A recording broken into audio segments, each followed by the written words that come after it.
మాట మనిషి విలువను తెలియజేస్తుంది. అందుకే మాట జారితే మాత్రం వెనక్కి తీసుకోలేమంటారు పెద్దలు. కానీ ఇప్పుడు ట్రెండ్ మారింది. మాట జారితేనే కాదు, సోషల్ మీడియాలో ట్వీట్ పోస్ట్ చేసినా, వీడియో షేర్ చేసినా వెనక్కి మాత్రం తీసుకోలేం. ఇది ఇప్పటి మాట. ఈ మాట ఇప్పుడు వైసీపీ సోషల్ మీడియా సైకోలకు సరిగ్గా అతికినట్లుగా సరిపోతుంది. ఏపీలో సోషల్ మీడియాలో అసభ్య రాతలతో చెలరేగిపోయిన వారిపై వరుసగా కేసులు నమోదవుతుండటంతో సోషల్ మీడియాలో అసభ్యకర పోస్టులు, వ్యాఖ్యలు, వీడియోలతో పేట్రేగిపోయిన వైసీపీ యాక్టివిస్టులకు టెన్షన్ మొదలైంది. ఎప్పుడు ఎవరి వంతు వస్తుందో తెలియక భయం వెంటాడుతోంది. ఈ క్రమంలోనే వివాదాస్పద నటి వైసీపీ సానుభూతిపరురాలు శ్రీరెడ్డికి తత్వం బోధపడినట్లయింది. ఇప్పటికే సోషల్ మీడియా కేసులపై వీడియో రిలీజ్ చేసి పశ్చాత్తాపం వ్యక్తం చేసిన శ్రీరెడ్డి వరుస లేఖలు రాస్తూ క్షమించమని వేడుకుంటోంది.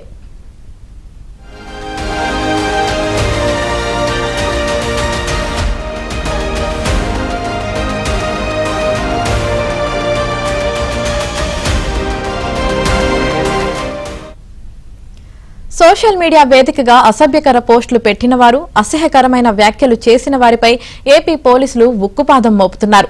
ఈ సమయంలో శ్రీరెడ్డి పైన పలు కేసులు నమోదయ్యాయి. దీంతో ఆమె కాగితం, కలం చేతపట్టింది. లోకేష్ అన్నకు విజ్ఞప్తి అంటూ మొదలుపెట్టిన శ్రీరెడ్డి తాను ఇంతకాలం ఎంతమంది మనోభావాలు దెబ్బతీసిందో తెలిసిందని రాసుకొచ్చింది. ఎన్నో పూజలు, ప్రార్థనలు చేసే తాను ఇంత జుగుప్సాకరంగా ఇంతకాలం ఎలా మాట్లాడానో తెలియడం లేదని, అందుకే ముందుగా సీఎం చంద్రబాబు, లోకేష్, వారి కుటుంబ సభ్యులకు, హోం మినిస్టర్ అనితకు, పవన్ కళ్యాణ్, వీర మహిళలకు తన క్షమాపణలు అని తెలిపింది.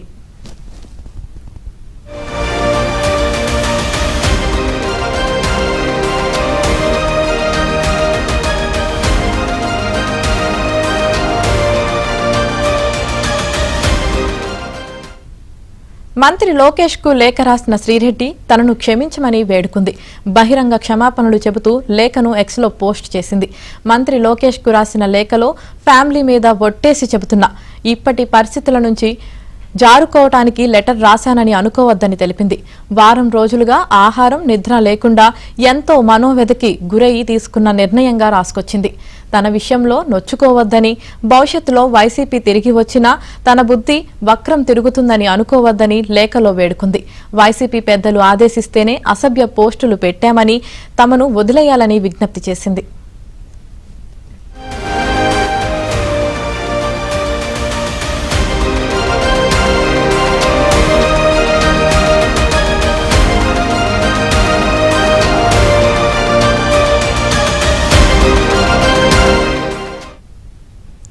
ఇప్పటికే తాను, తన కుటుంబం 1000 సంవత్సరాలకు సరిపడా అనుభవించామని మంత్రి లోకేష్ కు రాసిన లేఖలో శ్రీరెడ్డి వివరించింది.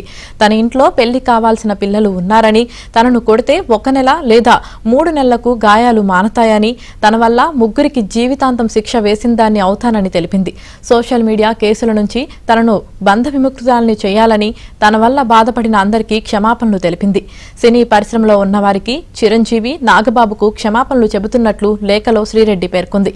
షర్మిల, సునీతలను కూడా క్షమించమని లేఖలో శ్రీరెడ్డి అభ్యర్థించింది.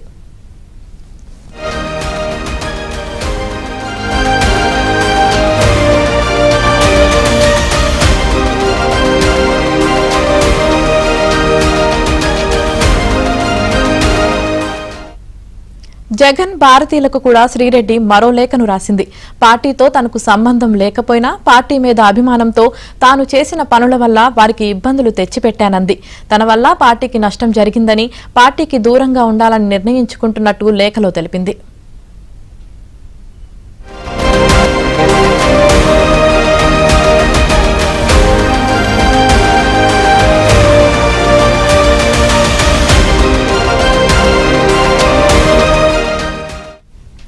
శ్రీరెడ్డి వరుస లేఖలతో, సోషల్ మీడియా కేసులతో శ్రీరెడ్డికి తత్వం బోధపడిందా అన్న చర్చ నడుస్తోంది. క్షమించమంటూ వరుస లేఖలు రాయడం వెనుక ఆంతర్యమేంటి అన్నది ఆసక్తికరంగా మారింది. ఎక్కాల్సిన రైలు జీవితకాలం ఆలస్యమన్నట్లు చేతులు కాలాక ఇప్పుడు ఆకులు పట్టుకుని ఏం లాభమని ఏపీ ప్రజలు సెటైర్లు వేస్తున్నారు. కాగా నటి శ్రీరెడ్డిపై నగరపాలెం పోలీస్ స్టేషన్లో కేసు నమోదు చేశారు.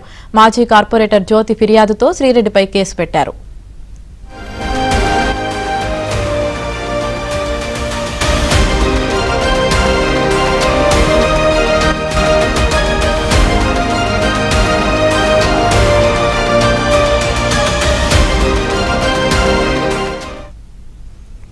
ఇక శ్రీరెడ్డి వరుస లేఖలకు సంబంధించి పూర్తి సమాచారం మా ప్రతినిధి ప్రసాద్ అందిస్తారు. ప్రసాద్. యామిని, ఇప్పుడు రాష్ట్ర వ్యాప్తంగా సోషల్ మీడియాలో పోస్టులపై చర్చ నడుస్తా ఉంది. గత ప్రభుత్వ హయాంలో ప్రభుత్వం అండ చూసుకుని ప్రభుత్వ ప్రోత్సాహంతో ముఖ్యంగా వాడేపల్లి ప్యాలెస్ ఆదేశాలను గుడ్డిగా పాటిస్తూ ఎంతో మంది చంద్రబాబు, పవన్ కళ్యాణ్, లోకేష్లతో పాటు చివరికి వైఎస్ రాజశేఖర రెడ్డి సతీమణి విజయలక్ష్మి, అలాగే ఆయన బిడ్డగా ఉన్న షర్మిల మీద కూడా చాలా నీచంగా చెప్పలేని విధంగా కూడా పోస్టులు పెట్టారు, వీడియోలు కూడా విడుదల చేశారు. ఎవరు జగన్మోహన్ రెడ్డి తన 9 మాసాలు మోసిన తన తల్లిని, అలాగే దాదాపు 10 ఏళ్ళు కలిసిమెలిసిపోయిన సోదరిపై క్యారెక్టర్ కూడా అనాలిసిస్ చేసే విధంగా వారి అంత అత్యంత నీచంగా పోస్టులు పెట్టినా పార్టీ నాయకులైనా కూడా చివరికి భారతీ సీఏ వర్రా రవీంద్ర రెడ్డి వంటి వారు పెట్టినా కూడా కనీసం నియంత్రించకుండా వారిని మరింత ప్రోత్సహించడంతో ప్రజలు కూడా ఈ రోజు వాస్తవాలు తెలుసుకుని ఆశ్చర్యపోతున్నారు. ఇక ఇందులో ప్రధానంగా చెప్పుకోవాలి శ్రీరెడ్డి వ్యవహారం. శ్రీరెడ్డి అసలు ఒక మహిళ అనేది కూడా మర్చిపోయి, ఒక మహిళ నోటి వెంట రాని మాటలు ఒక మహిళ ఇంత నీచంగా మాట్లాడుతుంది అనే విధంగా కూడా పోస్టులు కావచ్చు, అలాగే చివరికి పవన్ కళ్యాణ్ తల్లిని కూడా దూషించిన విధానం, ఈ పరిణామాల నేపథ్యంలో పెద్ద ఎత్తున మహిళల నుంచి కూడా ప్రజల నుంచి కూడా వ్యతిరేకత వ్యక్తమైంది. అయినప్పుడు కూడా శ్రీరెడ్డిని డబ్బులు ఇచ్చి మరీ ప్రోత్సహిస్తూ ఆమెను ఇతర రాష్ట్రంలో ఉంచి మరీ మొత్తం ఆ పోషణ మొత్తం వైసీపీ చూసిన పరిస్థితి. తాజా కూటమి ప్రభుత్వం అధికారంలోకి వచ్చిన తర్వాత ఈ సోషల్ మీడియాలో ఎవరైతే ఇలా పోస్టులు పెట్టారో శ్రీరెడ్డిని కావచ్చు, వర్రా రవీంద్ర రెడ్డి, బోరుగడ్డ అనిల్తో పాటు దాదాపు కొన్ని 100 మందిని ఈ రోజు అరెస్టులు చేస్తా ఉన్న పరిస్థితి. వారందరూ కూడా తాడేపల్లి ప్యాలెస్ వేదికగా జగన్మోహన్ రెడ్డి లేకపోతే జగన్మోహన్ రెడ్డి చుట్టుపక్కల ఉన్న కోటరీ ఆదేశాలను తామంతా చేశామని కూడా చెప్పుకుంటా కనిపిస్తుంది. ఇందులో శ్రీరెడ్డి తాజాగా లేఖలు రాసి తాను ఏదో మారిపోయాను, తప్పు చేశాను, క్షమించండి అంటూ లోకేష్ గా ఉద్దేశించి రాసిన లేఖ ఇప్పుడు చర్చనీయాంశంగా మారింది. ఒక పక్కన అదే లేఖను సోషల్ మీడియాలో పోస్ట్ చేస్తూ పెద్ద ఎత్తున ప్రభుత్వానికి విజ్ఞప్తులు, డిమాండ్లు కూడా శ్రీరెడ్డి వంటి వారిని వదిలితే అసలు ప్రభుత్వ సంగతి తెలుస్తామనే విధంగా కూడా ప్రభుత్వాన్ని హెచ్చరించి కూడా పోస్టులు పెట్టినారు. అంటే అంత నీచంగా శ్రీరెడ్డి ఆ రోజు పోస్టులు పెట్టింది, వ్యాఖ్యలు చేసింది. చివరికి రిజల్ట్స్ మొన్న 2024 ఎన్నికల ఫలితాలు వచ్చే ముందు కూడా జూన్ 4 తర్వాత మీ సంగతి తేలుస్తాం, ఒక్కొక్కరికి ఉంటుందిరా అంటూ చేసిన వీడియోలు మళ్ళీ రీపోస్ట్ చేసి మరి ఆమె చేసిన పాపాలు కావచ్చు, లేకపోతే ఆమె చేసిన నీచపు మాటలు కావచ్చు అన్ని కూడా గుర్తు చేస్తున్న పరిస్థితి కనిపిస్తా ఉంది. ఈ పరిణామాల నేపథ్యంలో శ్రీరెడ్డి వంటి వారిని కావచ్చు, బోరుగడ్డ వంటి వర్రా రవీంద్ర రెడ్డి, చివరికి రామ్ గోపాల్ వర్మ పోసానికి ఇష్టం కొంతమంది ఎవరైతే ఉచ్చరించారు మర్చి మనుషులనే కనీస ఆ మాట కూడా మంచి మృగాల్లాగా మూర్ఖుల్లాగా మాట్లాడారో వారందరిపై కూడా చట్టపరంగా చర్యలు తీసుకోవాలని డిమాండ్ చాలా పెద్ద ఎత్తున వ్యక్తమవుతున్నాయి. ఒక పక్కన చట్టపరంగానే తాము ముందుకు వెళ్తామని చంద్రబాబు, పవన్ కళ్యాణ్, లోకేష్ పదే చెబుతున్నప్పటికీ కూడా చట్టపరంగా తీసుకునే చర్యలు ఆలస్యం కాదు. చివరికి కూటమి అధికారులకు చర్యలు ప్రారంభించిన తర్వాత కూడా కొంతమంది ఇంకా ఇష్టానుసారంగా వ్యాఖ్యలు చేయడం, ఇప్పటికి కూడా బెదిరింపు ధోరణిలో మాట్లాడుతున్న పరిణామాల నేపథ్యంలో ఇప్పుడు టీడీపీపై ఆ లేఖలన్నీ కూడా కేవలం ఆమె డ్రామాగా వివరిస్తున్నారు. ఆమె కఠినంగా శిక్షిస్తేనే మరోసారి ఇటువంటి వ్యాఖ్యలు ఎవరు చేయాలని భయపడతారని కూడా అభిప్రాయపడుతున్నారు. Right, thank you Prasad.